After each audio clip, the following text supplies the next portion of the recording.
कर्नाटक का नाटक अब एक नया मोड़ ले चुका है। कल कांग्रेस के विधायक दल की बैठक हुई थी, लेकिन इस बैठक से 4 विधायक गायब थे। अब कांग्रेस का इल्जाम है कि बीजेपी सरकार को गिराने की साजिश रच रही है। कर्नाटक के नाटक की यह सबसे नई तस्वीर है। कांग्रेस को डर है कहीं कोई विधायक पार्टी को गच्चा देकर उड़नछू न हो जाए, इसलिए विधायकों को बचाकर रखने की जबरदस्त कोशिश है। अब ईगल्टन रिजॉर्ट में कांग्रेस के विधायकों पर आला कमान की नजर रहेगी। कर्नाटक की हालत यह है कि कांग्रेस के विधायक बेंगलुरु के एक रिजॉर्ट में हैं और बीजेपी के विधायक गुरुग्राम के एक रिजॉर्ट में। 8 महीने से कांग्रेस और जनता दल सेक्युलर मिलकर सरकार चला रही है, लेकिन 8 महीने बाद कांग्रेस को खौफ है कहीं बीजेपी कांग्रेस के विधायकों को तोड़ न दे। दरअसल कांग्रेस ने शुक्रवार को विधायकों की बैठक बुलाई थी।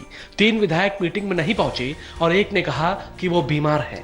अब पार्टी इन 4 विधायकों को नोटिस भेजेगी, लेकिन कांग्रेस को यही डर है कि अगर 4 से संख्या बढ़कर 14 हो गई तो फिर क्या होगा।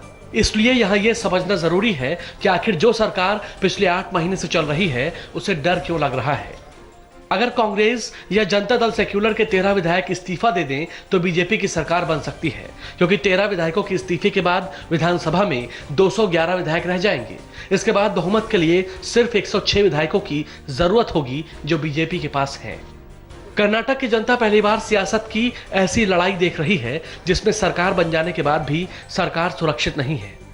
इसलिए सियासत का शोर कर्नाटक में फिलहाल तो शांत पड़ने वाला नहीं है, क्योंकि कांग्रेस का सीधा और बड़ा आरोप बीजेपी पर है कि वो सत्ता पाने के लिए विधायकों की खरीद फरोख्त में लगी है। कर्नाटक में इस वक्त 224 विधायक हैं। बहुमत के लिए 113 विधायकों की जरूरत है।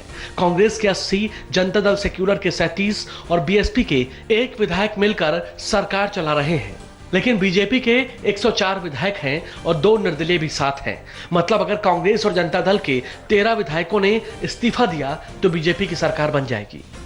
इस जोड़ तोड़ की राजनीति की गूंज दिल्ली तक सुनाई दे रही है। कांग्रेस के कर्नाटक के नेता सीधे अमित शाह पर कर्नाटक की सरकार को गिराने का आरोप लगा रहे हैं। मतलब 6 महीने पहले बीजेपी और कांग्रेस के सारे दिग्गजों ने वोट पाने के लिए दम झोंका था। अब दोनों पार्टियों के दिग्गज विधायकों को बचाने में दिमाग लगा रहे हैं।